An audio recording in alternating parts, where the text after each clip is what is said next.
welcome to Baker's Green Acres. Today we want to share our experiences with you concerning receiving of chicks. Receiving chicks. This is Tuesday.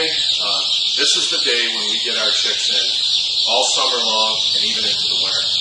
These chicks were born on Monday. They were hatched on Monday. Hatched, yeah.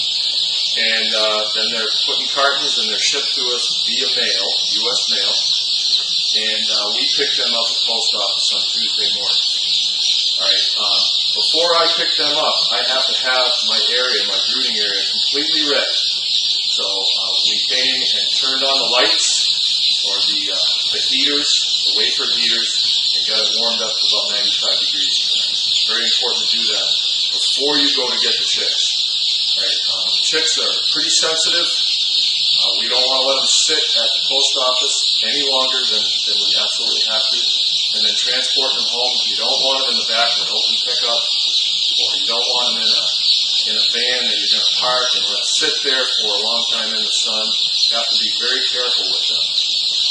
If you stress them out at an early age, you'll have trouble with them right through their life, their growing life. Okay, this is another part in our series, Anyone Can Farm. Anyone Can Farm, okay?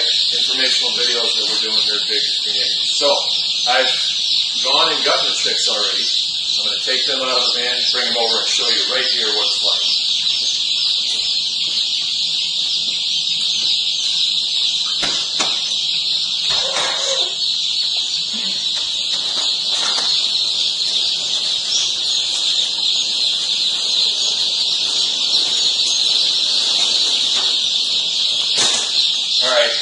This is how they come. There's about 100 birds in every carton.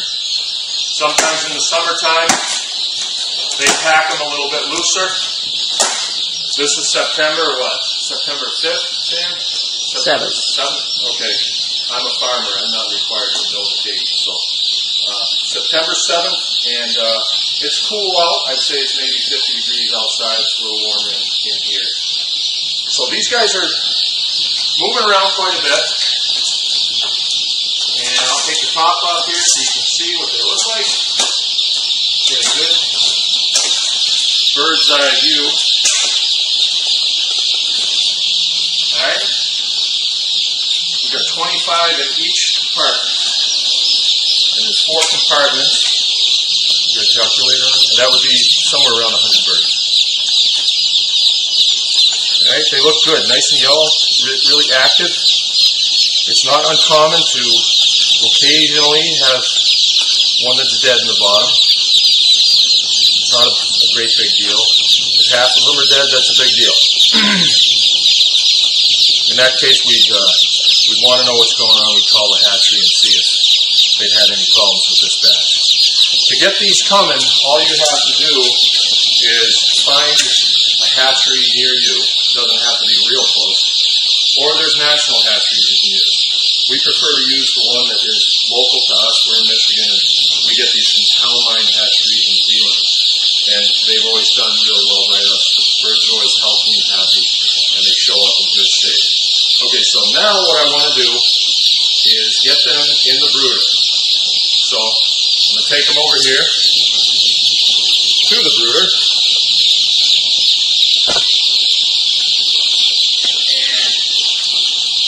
Just before I put them in, I want to double check to make sure that the temp in here is going to be where I want it. Okay, I'm at 93. Close enough. Close enough.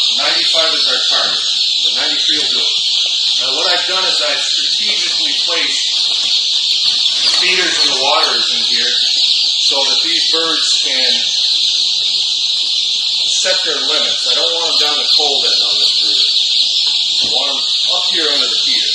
So I'm going to place them in the brooder, and they will stay fairly close to the feed and water for the first couple of days of their life. It's pretty easy to get them in. You just take them in loose bunches like this and put them down in. They're just little puffballs at this point. You got to handle them gently, but they're very resilient. got a lot of kids, and sometimes they help us, and sometimes a 2-year-old isn't as gentle with a chick as we would like.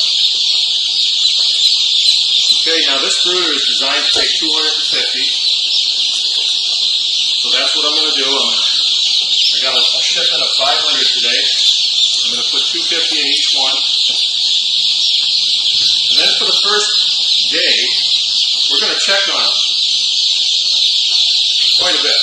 We're going to come and check on them every couple of hours. We've done this a long time, and we know that if we're going to have problems with these guys, it's going to be in the first few hours we're going to be in here, then transitioning to the brooder from the box, I guess. All right, let me just get the rest of them in here.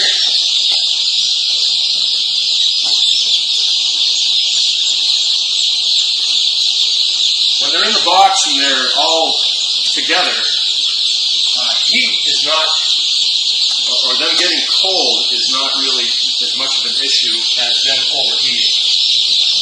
We've lost far more birds to heat than we have to cold. When they're small like this, you can lose them to cold. In the wintertime, see, we take shipments of chicks in January when it's freezing cold. And sometimes the post office, they'll leave them sit out on the back dock, and we've lost birds to that. But generally, this time of year, that's not a problem. Heat is more of our enemy. So leaving them in the van with the windows up, not a good idea in the summertime. Now here's the box. Right, nice box. In the bottom of it is this bedding. Really nice dry stuff. It's got a little bit of poop on it right now, but once it's dried out, really nice and dry. Good for starting campfires or other things. Okay, we've received our chicks. We've put them in the brooder. Let's take a look over here, Sam, down in so they can see the chicks, how they act. What you should see is the chicks start to mill around and actually start after the water. And it's not uncommon for chicks to stand in the water while they drink. But these guys look fine. They are trying the food out a little bit, getting a drink of water. They're very active. We want to hear a lot of chirping. If we come in here and we don't hear chirping, then we're concerned that maybe there's a predator in there or there's some sickness going on.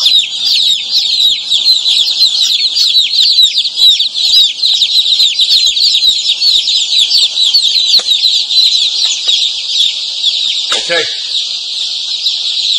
that concludes this segment of the series on Anyone Can Farm.